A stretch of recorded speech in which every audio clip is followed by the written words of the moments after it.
Anthony Joshua vs Daniel Dubois is officially confirmed for September 21st. This card is still backed and financed by Saudi Arabia, but it's being held in the UK, which is fantastic news for fans over there. Before we kick off though, please make sure to like and subscribe to the channel for daily boxing content. We're out here delivering all of the combat sports news, in-depth scripted analysis, and I would love for you to be a part of the journey. On a personal note, I've been wanting to hit 100,000 subscribers since I was a little kid. YouTube is my #1 passion, so if you could hit that button for me, it would mean the world. Anyway, AJ and w.a.d.e is a massive domestic fight for UK audiences, and it would have been a shame to see it take place in Saudi Arabia.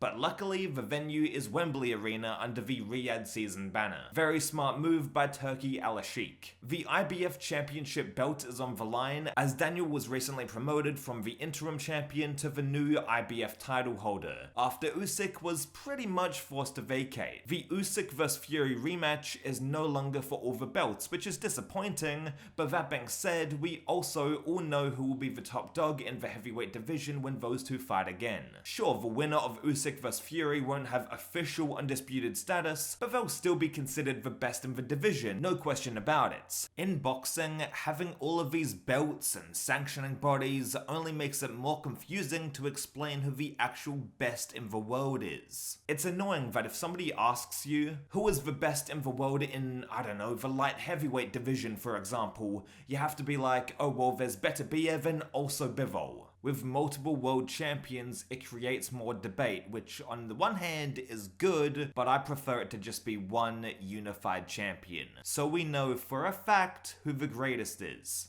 I mean, once you wrap your head around the governing bodies in boxing and the 4 main belts that go along with them, it is fairly straightforward, but I can see how it would alienate the casual fan as the sport requires more homework and research. I do wish that Saudi Arabia could bin the belts entirely and just have one undisputed champion for each weight division, but I also wouldn't want the Saudis to have that much of a monopoly on the sport, so it's a double-edged sword. Regardless, w.a.d.e and AJ are fighting for the IBF title, and if AJ pulls this off, he will be a 3-time world champion. This is a great matchup we have here. 2 very strong punchers that have had major ups and downs in their career. AJ has rebuilt himself after the 2 Usyk losses and has transformed into a defensively sound power puncher. He finally put the pieces together and he combined solid footwork and boxing fundamentals with controlled aggression. In his last couple of fights, AJ hasn't boxed timidly or has been too reckless either. He's found a balance between both styles. As a fan of the guy, it's really cool to see him come along and prove once again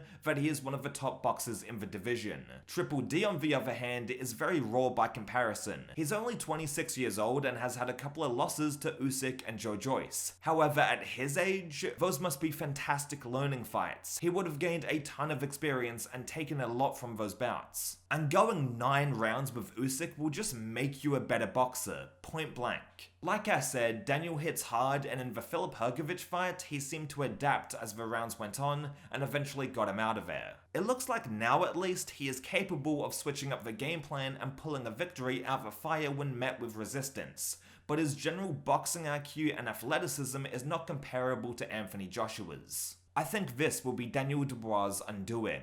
AJ will be aware of the power that Daniel possesses and will just box on the outside for as long as he needs to. Also, even though Daniel is a tough guy and he proved that in the Hrgovic fight, he was very hittable and AJ has the power of a truck. If Daniel doesn't tighten up that defense and can't move himself out of the way of an Anthony Joshua right hand, he will get finished in the later rounds. Daniel Dubois is a brawler and a dog, as we saw in the Hrgovic fight, and he does have the power to finish AJ. It's cliche to say, but this is heavyweight boxing. However, Anthony Joshua can box at a great standard for all 12 rounds, and his power carries all the way through as well. That's not to say that Daniel's movement or hand speed will become laboured in later rounds. I watched the Filip Hrgovic fight again and he was still fairly quick, but he just swung for the fences and didn't set much up in the back end of the fight. Whereas AJ can box well for all 12 rounds, jabbing, using footwork, and that will be a major advantage coming into this. w.a.d.e is durable and willing to stand and trade, which is why I like watching his fights, but his boxing skills are not at that elite level just yet. I'm sure he will adjust, gain even more experience from this upcoming fight with Anthony Joshua, and at some point he will become elite, but I predict AJ will finish this fight in round 9. No matter what the result is, I cannot wait for AJ versus Daniel Dubois. I really like both guys, and this is a fantastic domestic scrap that will have plenty of eye-catching moments for sure.